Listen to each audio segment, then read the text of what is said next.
How time flies when you're having fun. And I've been having fun at the Nuremberg Toy Fair for my 37th or 38th time.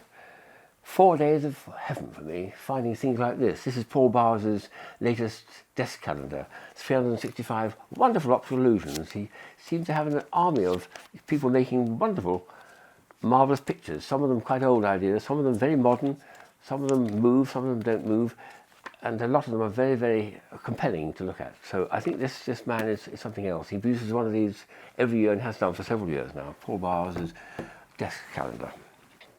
Here's an interesting thing which I found on the last day. It's a company from Poland who had a variety of things, but including a lot of Rubiks stuff.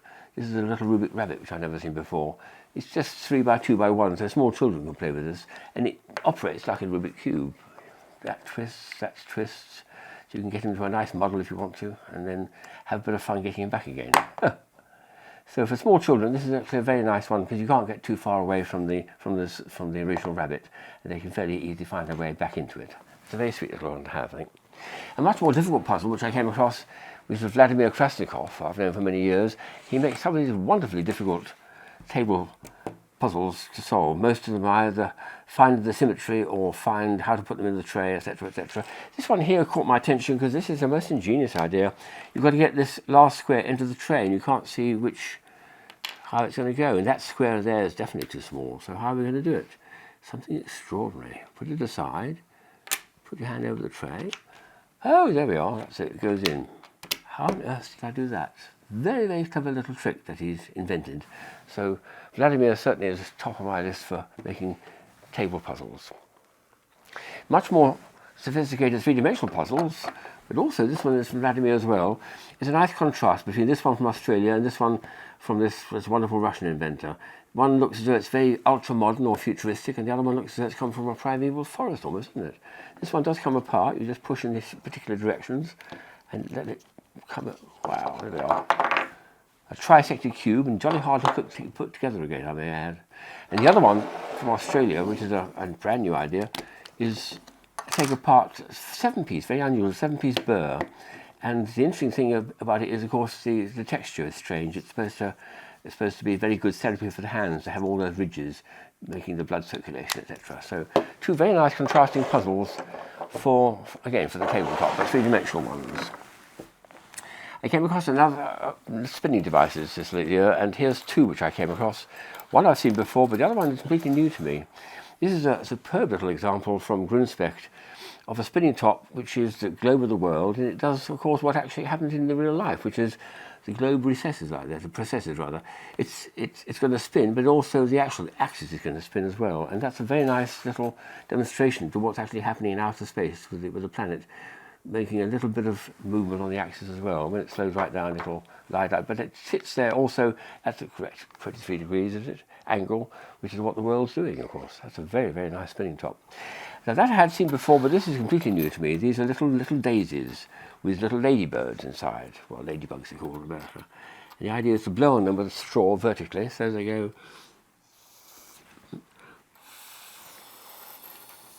If I can get them in the right position, I can get them all to go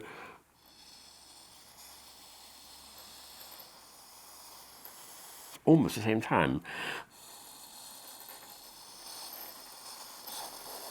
Well, nearly, but isn't that sweet? A very charming idea.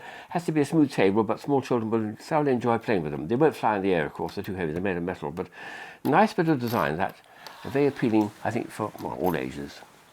This is a strange device now, a footsie they called it, from a Dutch company. The idea is you take 10 pieces like this, very strange but interesting. It's got 2 outside notches and 2 inside notches opposite each other there, and the idea is very flexible, that you bend them together, you follow the instructions, and you end up with a football. I haven't completed it because I've got the last piece to put in. But that actually is a very nice, rigid and usable football for small boys or anyone else to play with, to bash away, but they can keep it in their pocket because it all folds into little flat pieces like that which will fit into your pocket. It takes about 10 minutes to put together, and it's quite pleasing, and it's a very useful way of keeping a football in a pocket. Lovely idea. Well done, the Dutch.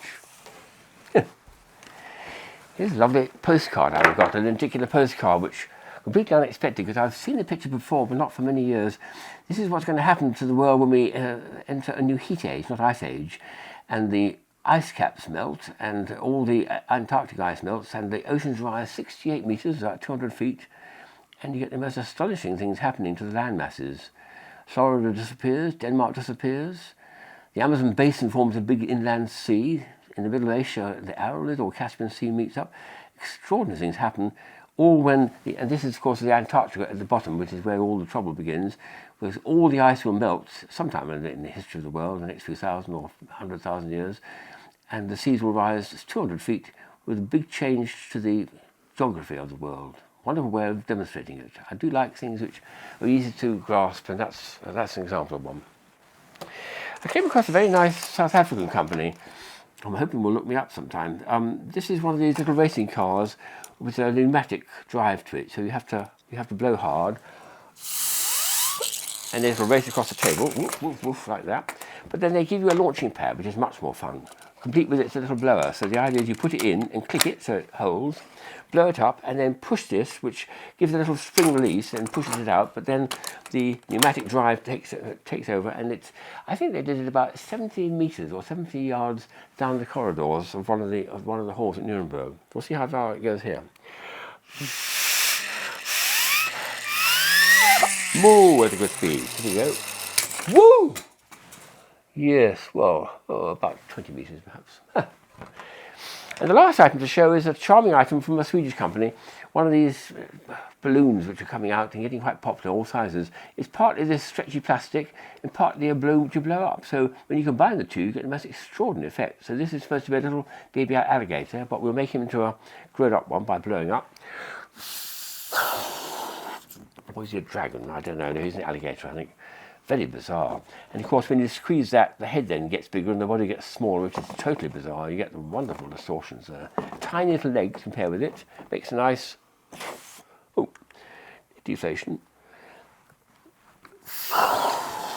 Try once more. Whew! That was good fun, wasn't it? Wow!